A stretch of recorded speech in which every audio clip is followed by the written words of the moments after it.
too. Okay, so this is the nectar of instruction. Heard of this. Let's see here. Uh,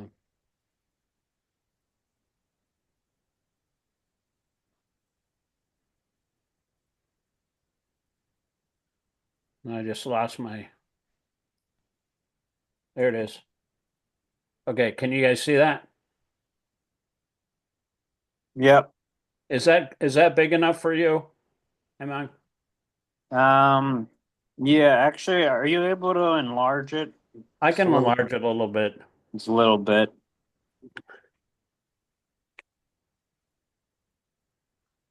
Okay, that's as much as it's going to go here. So, That's fine. okay, I'm going to read the Sanskrit, and because these are pretty basic verses, Okay. so it makes it more powerful if we start with the Sanskrit, but then we'll take turns reading each paragraph, and you don't have to read the Sanskrit in between, like this one here, Drishta Shrutabhyam.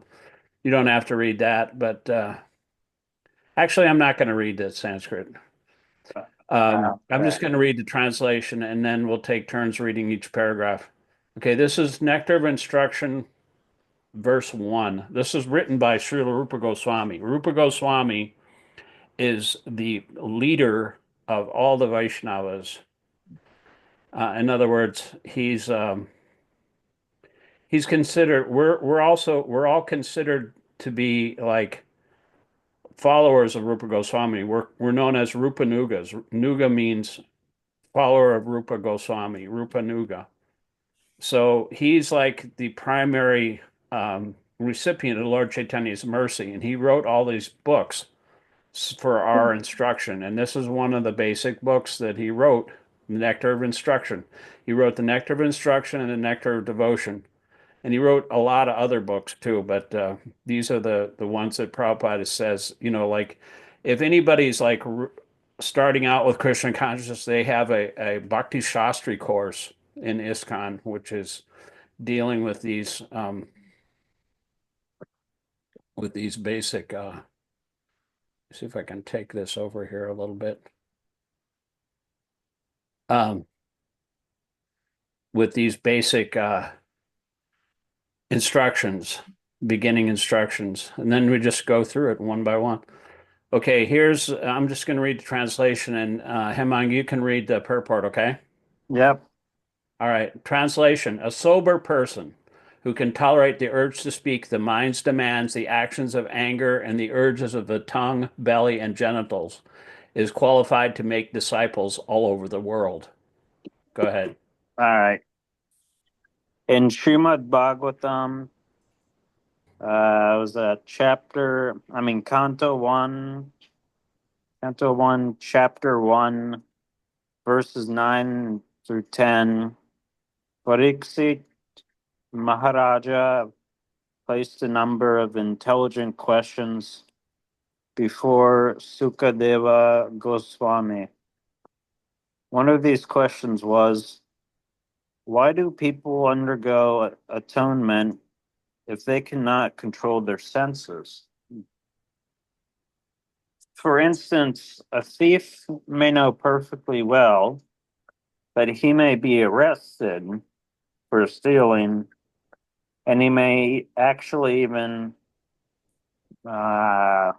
see. Wait, where am I?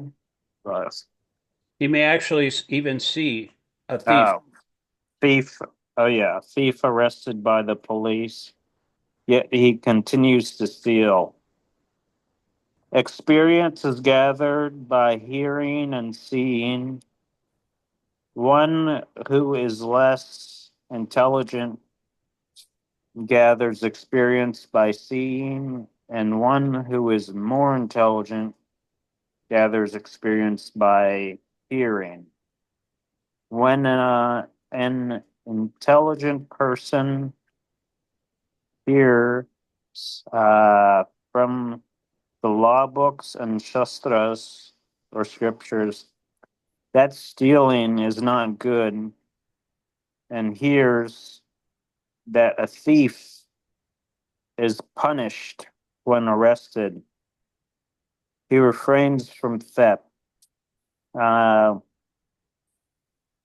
a less intelligent person may first have to be arrested, see, and punished for stealing to learn to stop stealing.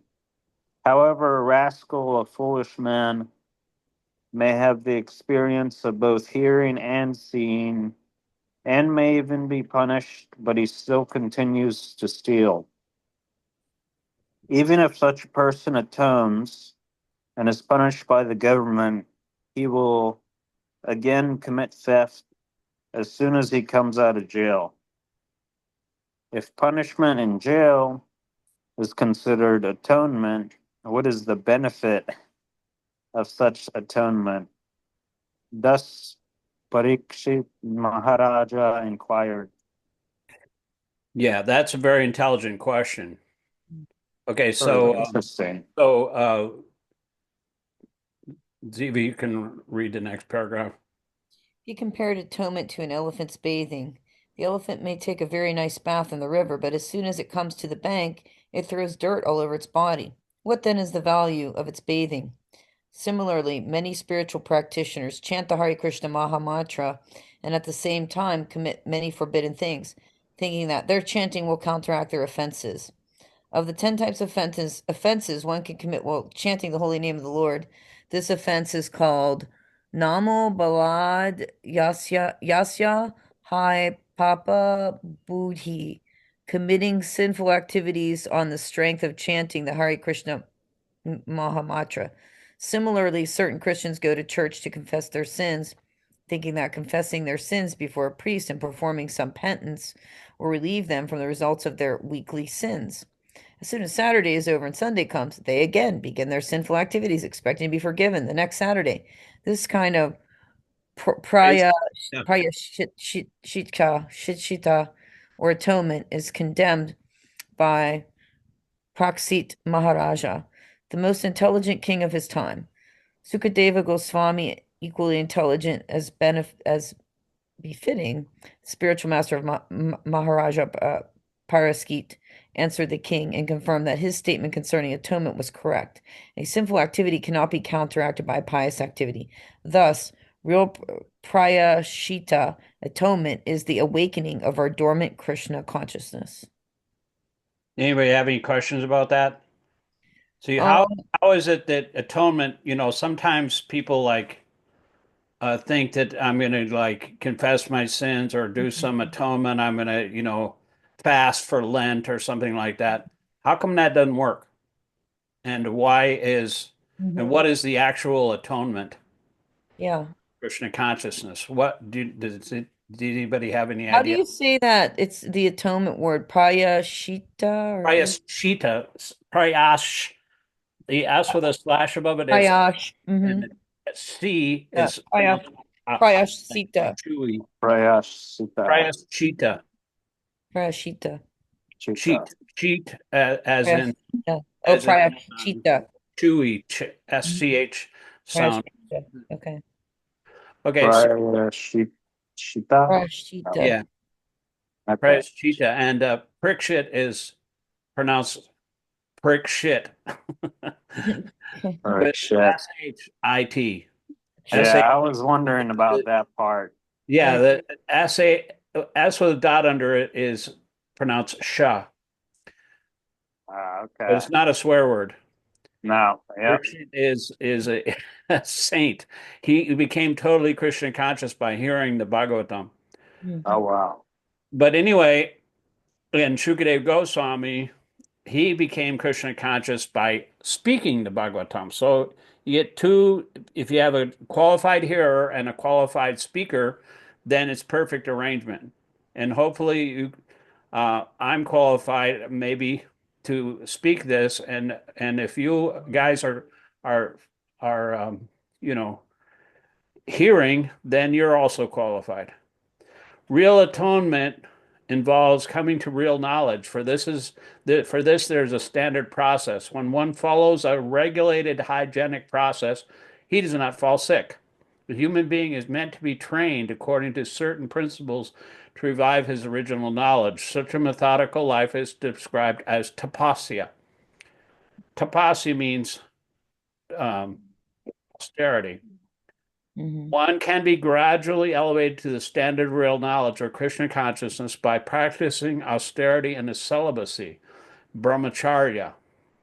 Brahmacharya means you don't engage in sex life. Hmm. That is an austerity of the body. No, everybody wants to have unlimited sex, No. but if you can control that, then that is called austerity. You, you, Prabhupada said, animal life is eating, sleeping, mating, and defending. In Hmm. Krishna consciousness is no eating, no sleeping, no mating, and no defending. Of course, we have these bodies, and so we have to um, have Regu some, regulate them. Yeah. regulated eating, sleeping, mating, and defending. But Yeah. if we just go on unlimited, and let our senses go wild, then we can't practice Krishna consciousness because our minds will be filled with all these other things. So therefore, we have to control the mind. See, it's like by practicing austerity and celibacy, brahmacharya, by controlling the mind, by controlling the senses, by giving one's possessions in charity, by being avowedly truthful, by keeping clean, and by practicing yoga asanas. However, if one is fortunate enough to get the association of pure devotee, he can easily surpass all the practices for controlling the mind by the mystic yoga process simply by following the regulative principles of Krishna consciousness, refraining from illicit sex, meat eating, intoxication, and gambling, and by engaging in the service of the Supreme Lord under the direction of the bona fide spiritual master. This is the easy process being recommended by Srila Rupa Goswami. In other words, you can by doing all these various things, by practicing yoga asanas and stuff, and by being you know trained, it's like that is also a process. But this is the simple process is just accepting a spiritual master and following his instructions and hearing from him, inquiring submissively, and hearing from a bona fide spiritual master who has seen the truth, then you can understand what Krishna consciousness is, and you go right to the top floor of the yoga process. There's a gradual process, practicing austerity and yoga and this and that, but to get to the top floor very easily is just by chanting Hare Krishna in the association of devotees, taking prasadam, and hearing and chanting. That is the elevator that goes right to the top floor. Very simple, very easy. So, Hemang, you can read the next paragraph. Yeah. First one, First, first one must control his speaking power. Every one of us has the power of speech. As soon as we get an opportunity to begin to speak, uh, yeah, if we do not speak about Krishna consciousness, we speak about all sorts of nonsense. A toad in a field speaks by croaking, and similarly, everyone who has a tongue wants to speak, even if all he has to say is nonsense. The croaking of the toad, however, simply invites the snake, please come here and eat me. Nevertheless, although it is inviting death, the toad goes on croaking. The talking of materialistic men and impersonalist Maya Vadi. Did I say that right? Maya Mayavadi, yeah. That means Mayavadi. that Mayavadis think that Krishna is Maya. Ah, They think okay. that Krishna is Mayavadi. illusion. Mayavadi philosophers may be compared to the croaking of frogs. They're all they are always speaking. Uh, let's see, Nonsense. nonsense and thus inviting death to catch him. Controlling speech, however, does not mean self imposed silence. The external process of mauna, mauna, Yeah. as Mayavadi philosophers think. Silence may appear helpful for some time, but ultimately it proves a failure. The meaning of controlled speech conveyed by Srila Rupa Goswami advocates the positive process of Krishna Katha, engaging the speaking process and glorifying the Supreme Lord Sri Krishna. The tongue can thus glorify the name, form, qualities, and pastimes of the Lord. Oh, yeah. The preacher of Krishna Katha is always beyond the clutches of death. This is the significance of controlling the urge to speak. Yeah. So he's going through these one by one. There's four, the action, the urge to speak, the minds of man, the actions of anger, the urges of the tongue, belly, and genitals, is qualified to make disciples all over the world. If you can control those four things, it's like a line. The line, the speaking is your tongue. So if you control the tongue by talking, if you can control your talking and also eating prasad instead of all kinds of garbage, then you can control your tongue. And the tongue and belly and genitals are all in a straight line on the body. So if you can control your tongue, you can control everything. So that's why that's the first instruction to control the tongue. Let me see Uh, where we are here. Okay. Okay, go ahead. and did you want me to read that next line or? No, we'll just we'll do it a paragraph at a time here. Go ahead. Okay. The restlessness or fickleness of the mind, Manovega is controlled when one can fix his mind on the lotus feet of Krishna. The Shakchanya Karitamta Madhya. Um, Charitamrita. Charitamrita.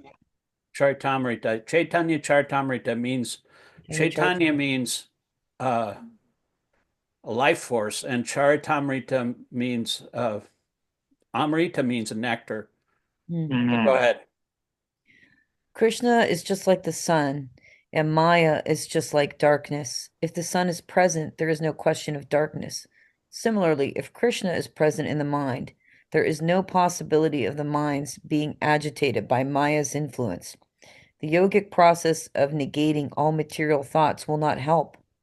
To try to create a vacuum in the mind is artificial. The vacuum will not remain. However, if one always thinks of Krishna and how to serve Krishna best, one's mind will naturally be controlled.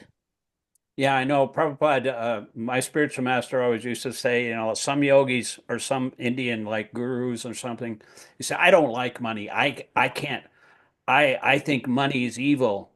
I despise all money. And Mhm. so, and my spiritual master said, if you give me some money, I'll take it and I'll give it to Krishna That's great. I like that attitude. because Awesome. the mind is always disturbed by all these sensual, uh, Mhm. lust, anger, and greed, and these all these pullings of the different senses. Mhm. But if we can control the mind by service, by hearing Krishna consciousness, and by engaging everything that we do, all that you eat, all that you offer, give away, as well as austerities you perform, should be given unto me, Krishna says. Then your mind will be naturally controlled. Mhm. Okay, so let's see here. Similarly, anger can be controlled. We cannot stop anger altogether, but if we simply become angry with those who blaspheme the Lord or the devotees of the Lord, we can control our anger in Krishna consciousness. Anybody know an example of? I gave two examples already of somebody who's hearing can become perfect by hearing. That was Parikshit Maharaj, and Mhm. somebody can become perfect by chanting. That was Shukadev Goswami.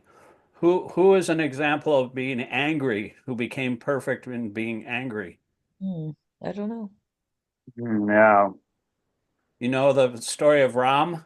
Oh, Ram. Uh, Ram. No, his yeah, Ram's kind of. greatest servant. Hmm. Who's I watched the Ramchandra's Ramayana, greatest but I servant? was a little kid back. I mean, it was a couple decades ago. Yeah, but Hanuman, the big monkey soldier, Oh, yeah. Yep. Hanuman was the greatest servant of Ram. Why? Because he was his servant, and when he went to find out where Sita was, Ram's wife, and the big demon Ravana had stuck her in some grove, Ashoka grove, in his kingdom, and Hanuman went there, and he found her, and he was pissed.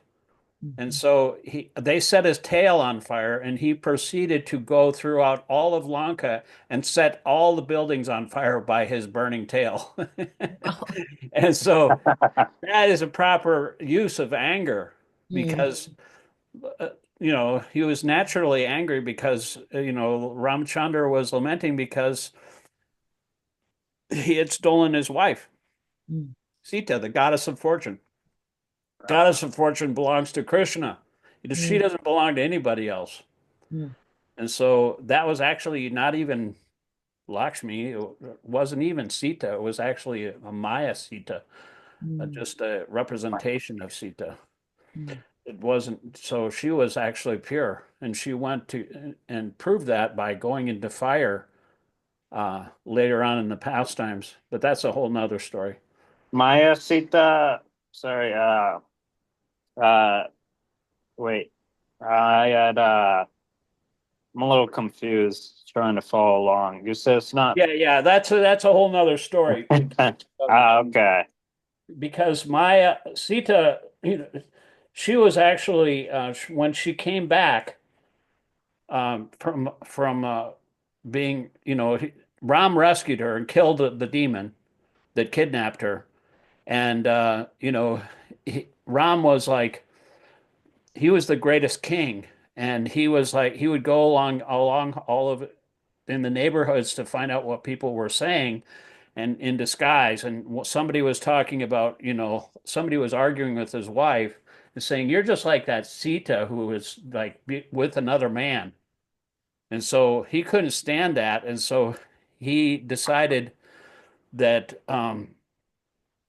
she should be tried by fire. And so she was put into fire and she came out the other side actually pure because it wasn't really Sita that was actually kidnapped.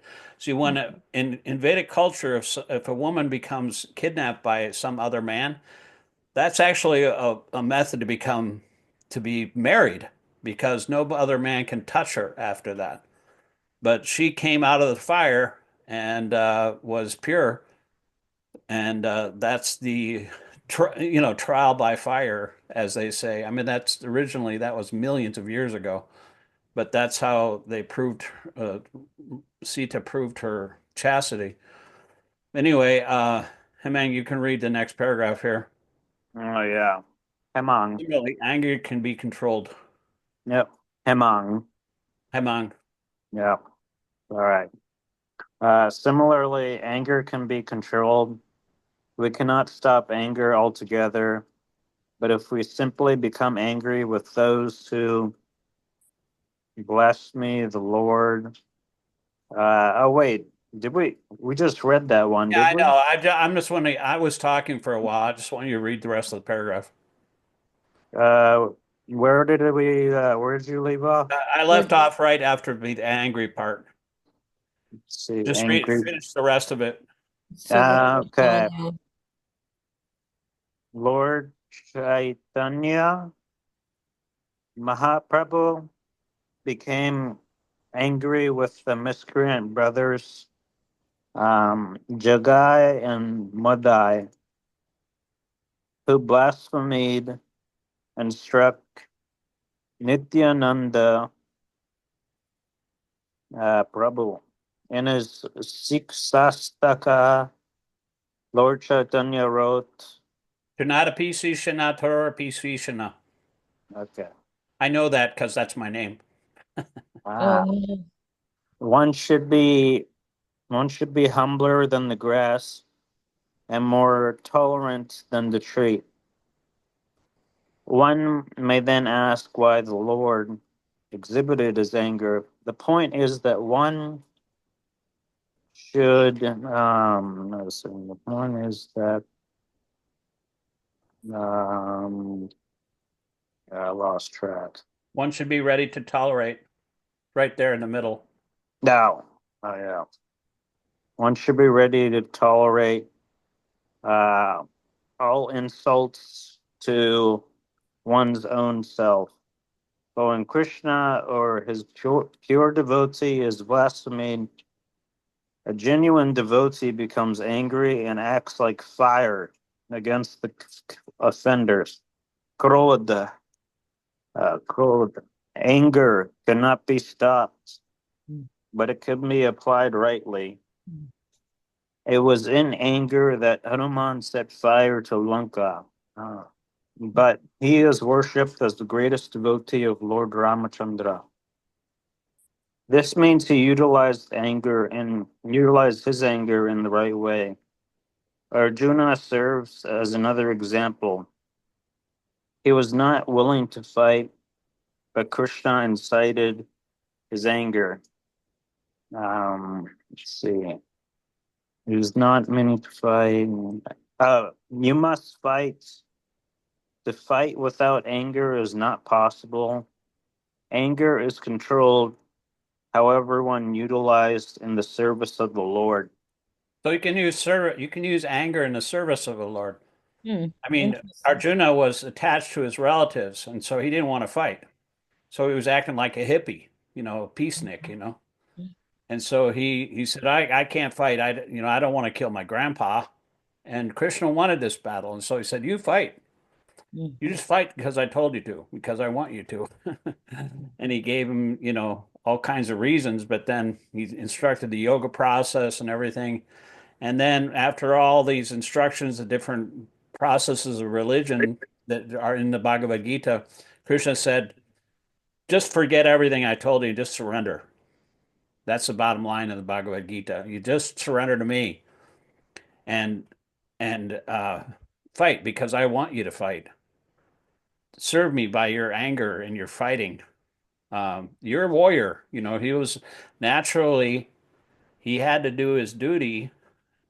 His main duty was, his varna, his ashram was a kshatriya. Kshatri means hurt, and triya means to protect. So his natural um, position was to be a kshatriya or a warrior, but he also had to serve the Lord. And Krishna just convinced him that he told him, all his illusions were based on his bodily conception of his attachment to his family. And he said, okay, you just fight because for the sake of fighting, don't worry about the outcome, just fight. And so he utilized his anger and he fought for Krishna and he won. mm, And so that's the way we can control anger. We can control the tongue, and we can control our speech by speaking about Krishna. And the next one is by controlling the urge of the tongue. So you can go ahead and read the next paragraph, Zivi. Prabhuji, Yes, are you able to zoom in slightly because the words are really small, this is the um, or is that the max? that is the maximum amount that I can zoom in right now. Okay, read Here. because I up for I time. zoomed in on my screen. That should help. As as for the urges of the tongue, we all experience that the tongue wants to eat palatable dishes. Generally, we should not allow the tongue to eat according to its choice, but should control the tongue by supplying prasada. The devotee's attitude is that he will eat only when Krishna gives him prasada. That is the way to control the urge of the tongue. One should take prasad at scheduled times and should not eat in restaurants or sweetmeat shops simply to satisfy the whims of the tongue or belly. If we stick to the principle of taking only prasada, the urges of the belly and tongue can be controlled. You know that there's a verse that, or a prayer. Did everybody and anybody ever hear the verse that they, the prayer that they say before taking prasad? No, what? It's Uh, it's by Bhaktivinoda Thakur. It goes Sarira Vijajal Jitendriya Tehekal Jivipile Visaya Sagare Dharma Jedi Voiti Lo Moisa Dharmati Takeji Tak Katina Samsare Krishna Bodhadoya Moy Kare Bodhi Divajoy Svapashada Di Labai Senama Tapao Radha Krishna Gunagao Premitikor Titani Nitai. And it means um, uh, this I said this prayer to my parents when I was at home. I was just a new devotee, but I knew the English Mm, version of it. And before we ate, I was trying to be like a good devotee and say this prayer. But the beginning of it goes, "My dear Lord, uh, uh, the the senses are a network of paths leading to death."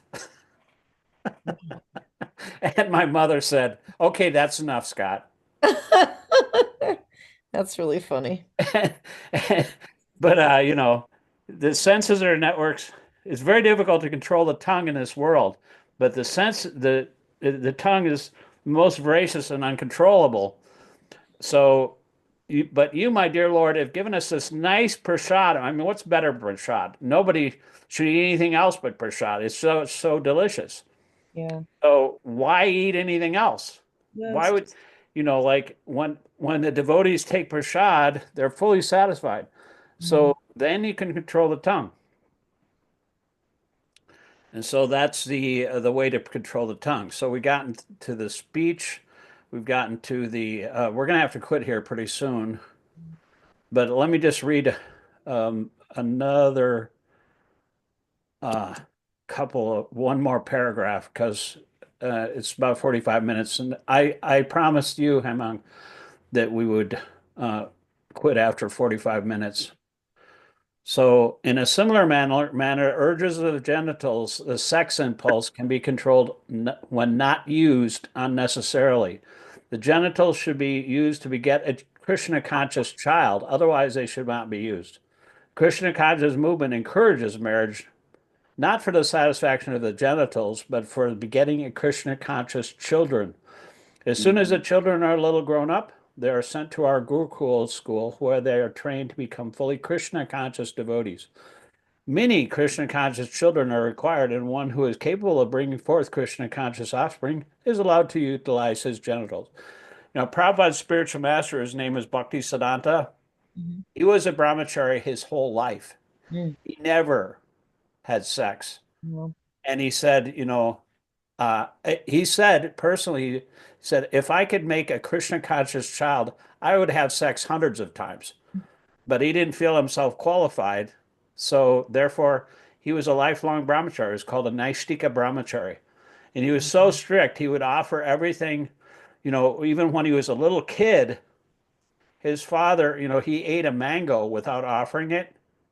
mm, And his father, who was Bhaktivinoda Thakur, another great acharya saint, uh, found out about it and he chastised him for it, and, mildly. But Bhaktisiddhanta took that so seriously, he never ate mango in his life oh my gosh. again. I mean, he was, I mean, that's Bhaktisiddhanta, that's Prabhupada's spiritual master. Mm, And he never had sex. He was mm, a Naishtika brahmachari his whole life. And so that is like an extreme example. But Lord Chaitanya, in his Shikshastika prayers, I'm named after the Shikshastika prayers. One of the prayers is, my Lord, um, uh, I have no desire to accumulate wealth. I have no desire to enjoy beautiful women, nor do I want any number of followers. I only want your causeless devotional service in my life, birth after birth. And my mentor back in New Vrindavan in the old days, in the 80s, He said, not everybody's like ready to go up to Krishna and say, my dear Lord, I don't want any sex. I don't want any women. I don't want any followers. I don't want any money. Not everybody's ready to go walk up to Krishna and say that. But if you follow Lord Chaitanya, you'll get a higher taste. You know, all these like eating, sleeping, mating, and defending, these are all tastes that we're naturally controlled by.